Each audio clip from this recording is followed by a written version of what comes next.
Sir, hold up. Let's slow down. He went right past here. I strung this so he'd wipe out. That's the only way to stop him. You can't set traps across the sidewalk. Someone's going to break their neck. For crying out loud. Kids walk here. I get it. We're handling it. Right now, you need to take this down. He's right there. You see him? Sir, just let rope me... comes off or you're the one riding in the back of the car. Understood? Yeah. The night air in Pine Island Cove was usually quiet, but tonight it felt heavy with a sense of danger. For days, the people living in this small Florida park had been on edge. A man had been seen wandering through yards and even breaking into homes while wearing no clothes. Everyone was scared, but Mark was more than scared. He was angry. He sat in his house, thinking about how this stranger had already gone into one lady's house twice. The police were taking too long, and Mark decided he couldn't just sit around and wait anymore. He picked up his phone and dialed those three famous numbers, 911.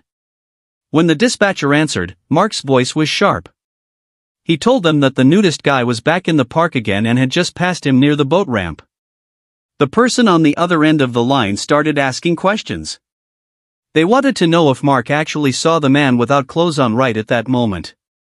Mark's patience snapped like a dry twig. "No, I did not," he barked into the phone.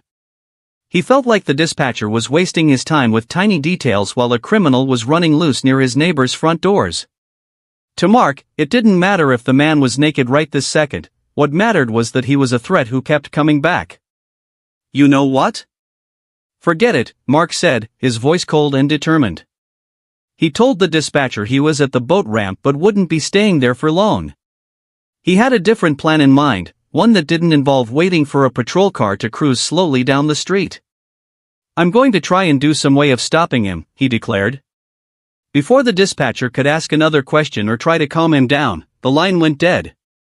Mark hung up abruptly. He wasn't interested in talking anymore. While the dispatchers tried to call him back to get more information, Mark ignored his phone. He had already made up his mind. He was moving past words and heading straight toward action. In his mind, if the law couldn't protect his neighborhood, he would have to do it himself.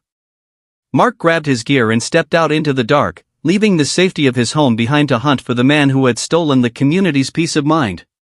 The frustration in the neighborhood didn't stop with Mark. After he hung up, another neighbor picked up the phone to talk to the dispatchers. This resident was a woman who was also completely fed up with the Prowler. She told the police that she had seen suspicious activity near her home and that the community was tired of living in fear. She made it very clear that the police needed to come and do something right away. The person on the phone from the police station tried to get everyone to work together. They asked for a description of the man so they would know exactly who to look for. But the neighbors were already ahead of them. They had realized something very important: the man wasn't just walking, he was on a bicycle. This was a huge piece of information that the police hadn't known before. Knowing the Prowler was on a bike helped the officers understand how he was moving so fast through the dark streets. Even though the police were trying to help, the mood in the neighborhood had changed from asking for help to demanding it. The residents were starting a mutiny because they felt the official way of doing things was too slow. They were done being polite and were now focused on one thing: catching the man who was terrorizing their quiet streets. While the dispatchers tried to keep everyone calm, the people of Pine Island Cove were already moving toward a confrontation that no one would forget. The search for the Prowler took a major turn when the neighbors realized he wasn't just on foot. He was moving quickly through the dark on a bicycle. This small detail changed everything for the people of Pine Island Cove. It explained why he was so hard to catch and how he could disappear into the shadows so fast after someone spotted him. Mark and another neighbor, Jackie, met with a deputy who had just arrived in the neighborhood. They were standing near the clubhouse, pointing toward the area where they thought the man was hiding. Mark was breathing hard, his face set in a look of grim determination. He told the officer that he knew the man was fast on that bike because he had already tried to chase him once before. The bicycle clue made the residents feel even more urgent. To them, the bike wasn't just a way to get around, it was a getaway vehicle that made the Prowler dangerous and unpredictable. While the deputy began to plan a professional search, the neighbors were already thinking about how to block the paths and stop the wheels from turning. The quiet streets were no longer just a place to live, they had become a racetrack, and the neighbors were tired of being in second place. As the sun went down, Mark's plan to stop the Prowler became more serious and much more dangerous. He was convinced that the police were too slow to catch a man on a bicycle, so he decided to create a trap. He found a thick piece of rope and showed it to the deputy who had arrived at the scene. Mark explained that because the man was so fast, he was going to pull the rope across the path to trip the bike and bring the man down. "I've got a rope up because he's fast on that bike," Mark told the officer firmly. He believed there was no other way to catch him and felt that he had to do it to protect his neighbors. Mark was ready to pull that rope tight the moment the prowler sped by, even if it meant a nasty crash for the man on the bike. The deputy looked at the rope and immediately saw a major problem. He realized that if a person hitting a rope at high speed fell off their bike, they could get hurt very badly. The officer warned Mark that causing harm to someone isn't always allowed by the law, even if that person is doing something wrong.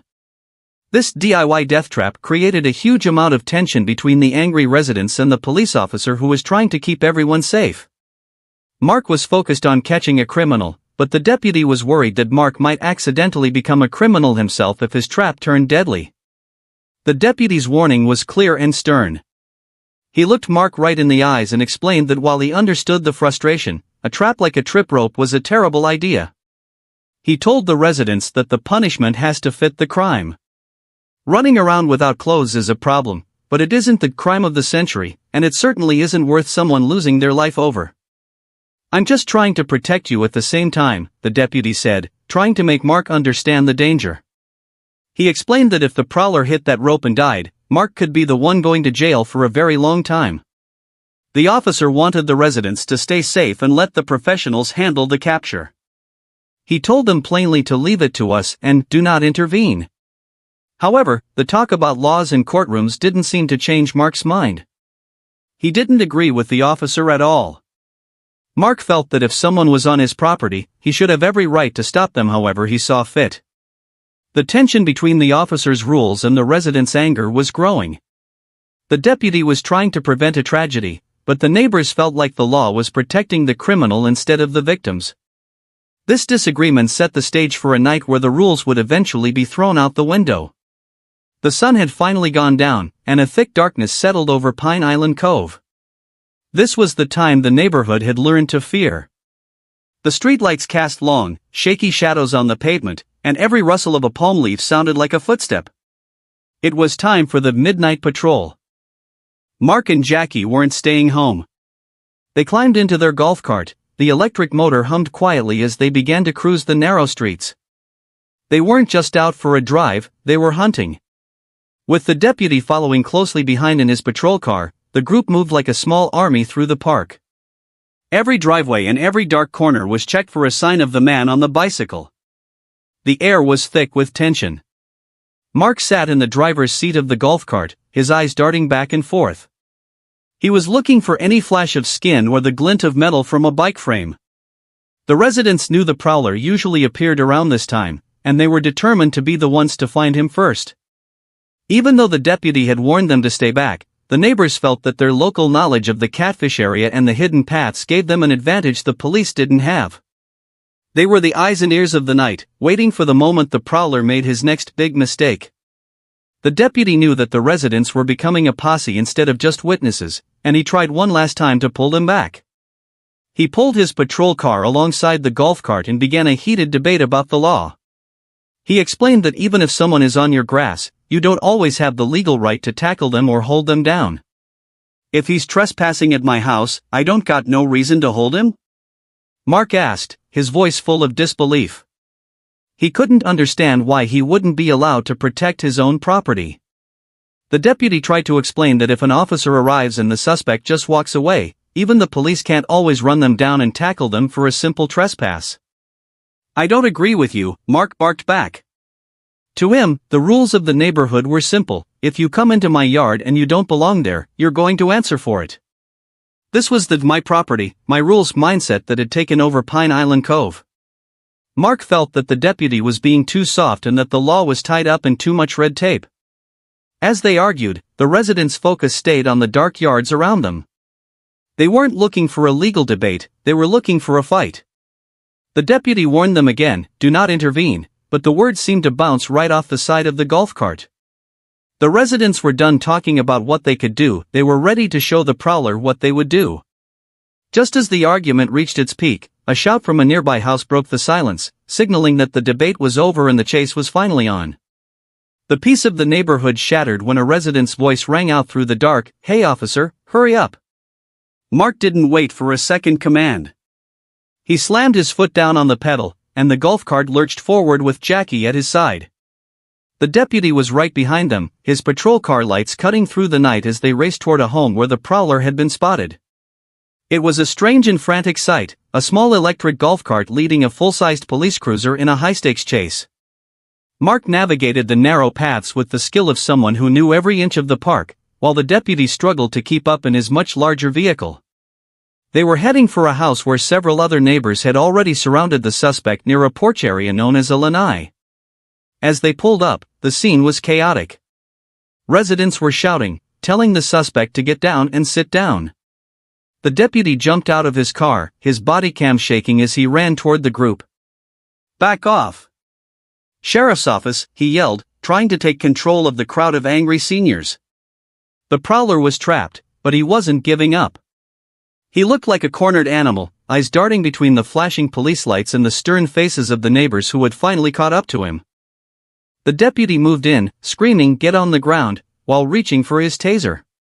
But the suspect saw a tiny gap between the residents and the bushes. With a sudden burst of speed, he pushed past the crowd. "Get out of my way," the officer shouted as he tried to push through the group of neighbors to follow.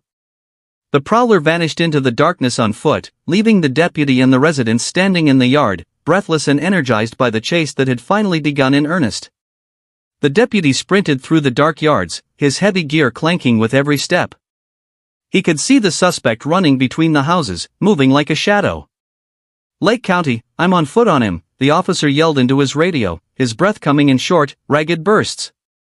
But the prowler was light, fast, and driven by a sudden burst of energy. He began to pull away, disappearing behind fences and into the thick bushes that lined the properties. The deputy finally slowed to a stop, realizing he couldn't keep up with someone who had twice the speed and none of the heavy equipment he was wearing.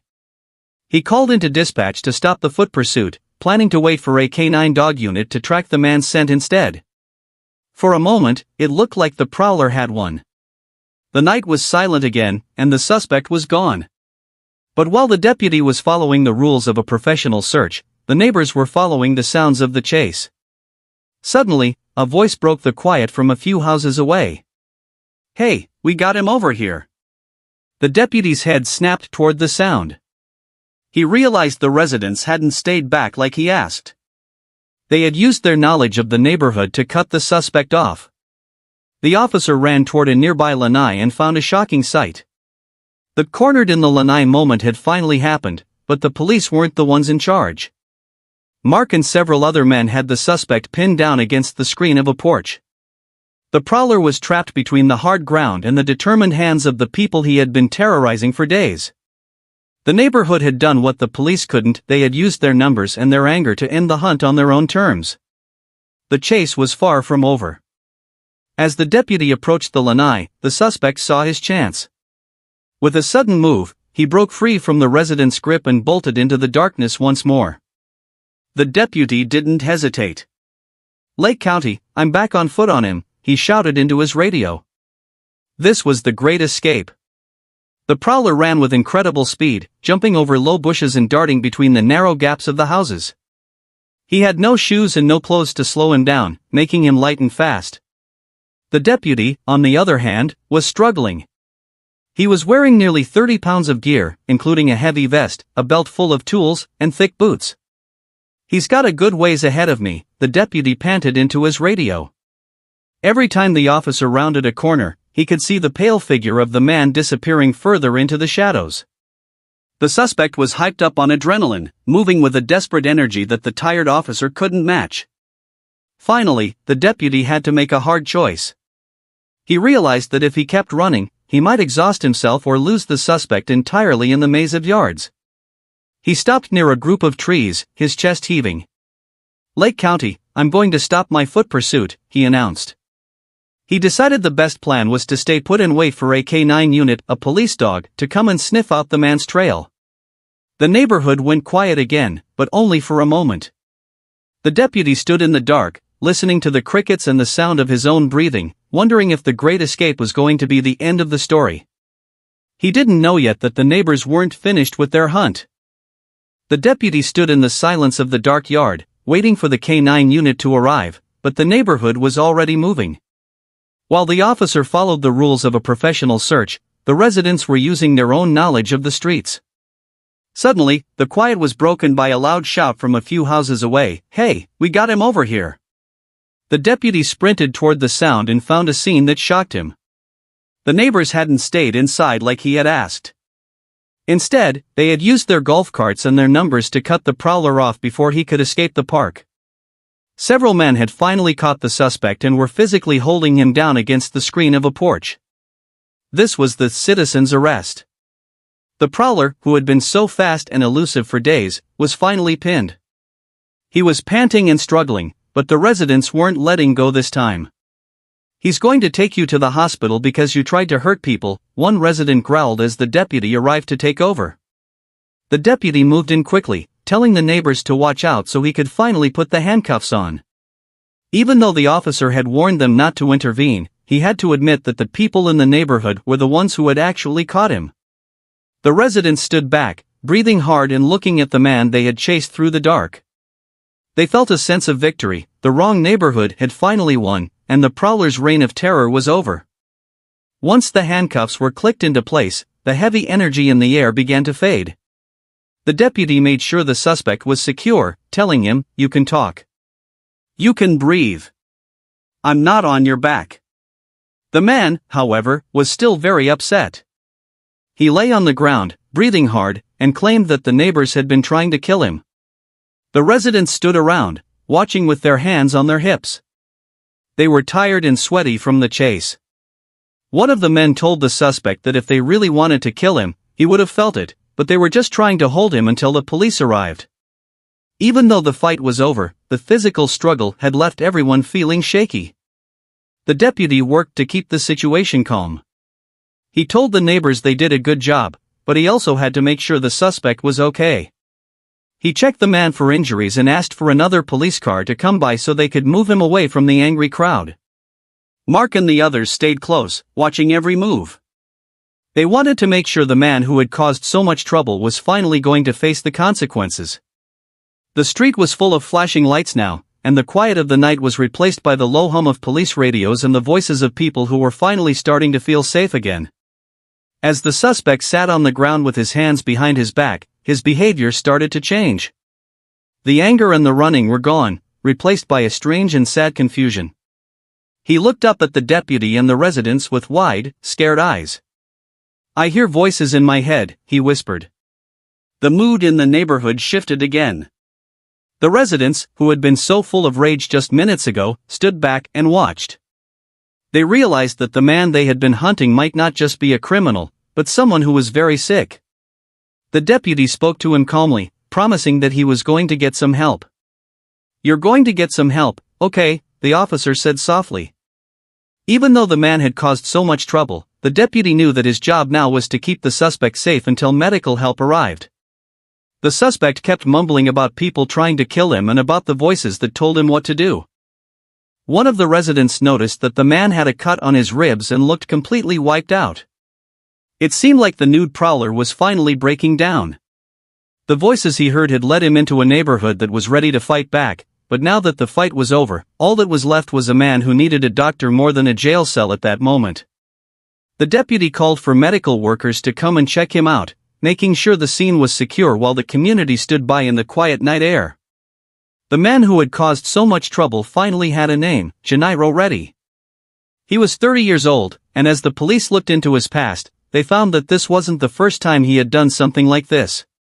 Detectives had already been trying to find him for a while. It turns out that just 6 months earlier, he had been arrested for the exact same thing, running through a different neighborhood without any clothes on. His history of being a prowler went back even further than that. The police found records showing he had been in trouble for indecent exposure all the way in Montana before moving to Florida. To the people of Pine Island Cove, this news made them feel like they were right to be so worried.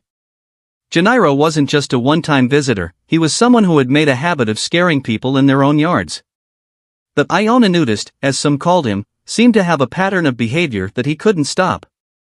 While the neighbors felt a sense of relief that he was finally caught, the history of his crimes showed just how lucky they were that no one had been seriously hurt yet.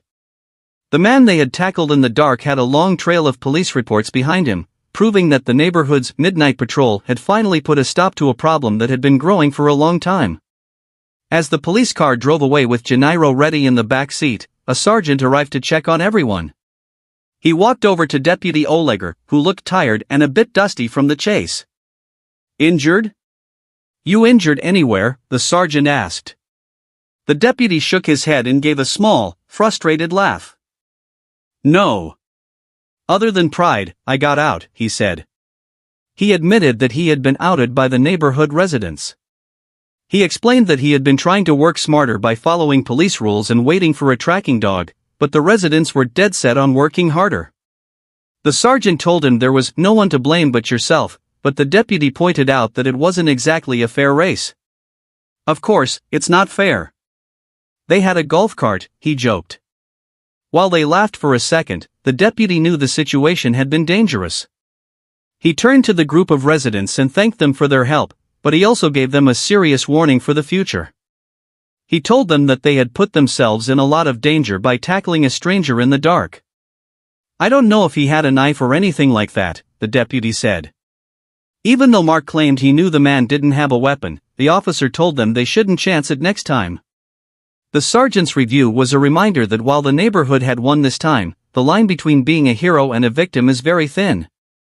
The excitement of the chase finally cooled down, and the scene moved from the dark streets to the bright lights of the courtroom. Gennaro Reddy was facing several serious charges for his actions in Pine Island Cove. The police charged him with lewd and lascivious exhibition because he had been exposing himself to the neighbors. He also faced charges for loitering and prowling and resisting an officer without violence.